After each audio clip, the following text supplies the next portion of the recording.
Alors, je reviens sur les topics sensoriels, qui est un de mes sujets de bataille, un chevaux de bataille, à savoir que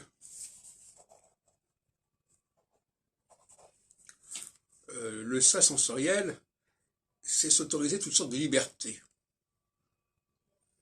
dans les domaines divers, propres aux différents sens. Et il y a la liberté du mensonge, par exemple. C'est pas tout à fait la même chose que la liberté de dire n'importe quoi, mais j'ai le droit de mentir, soi-disant. Je me permets, je m'autorise le mensonge, pour toutes sortes de raisons, qui ne regardent que moi, quelque part. Et en ce mensonge, le mensonge, on peut se mentir à soi-même, on peut mentir aux autres. Ça aussi, ça fait partie du discours qu'on peut tenir dans le cadre du ça de Louis, puisqu'on parle du ça de Louis, là. Le ça de Louis, c'est le ça de la parole, en opposition au ça de l'odorat, qui est le ça olfactif. Quand je peux m'autoriser à ne pas me laver, à sortir avec des vêtements sales, qui puent, de la même façon que le ça de la parole peut puer. Hein, une parole peut puer.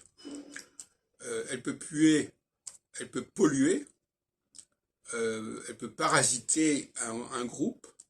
Quand les gens parlent fort dans un transport en commun, parce qu'ils sont soit en train de parler entre eux, soit ils parlent au téléphone, et souvent c'est au téléphone que j'en parle le plus fort, curieusement, alors que le téléphone est très sensible en fait, il y a un paradoxe. Eh bien, on est dans le ça.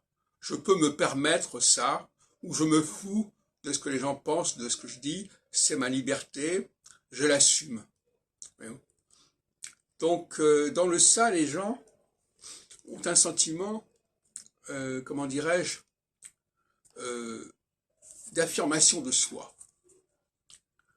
De la même façon que la maladie aussi est une affirmation de soi. Quelqu'un qui est malade, c'est quelqu'un dont on va s'occuper, qui va échapper à la règle normale, à la règle générale. Donc la pathologie est libératrice d'une certaine manière aussi.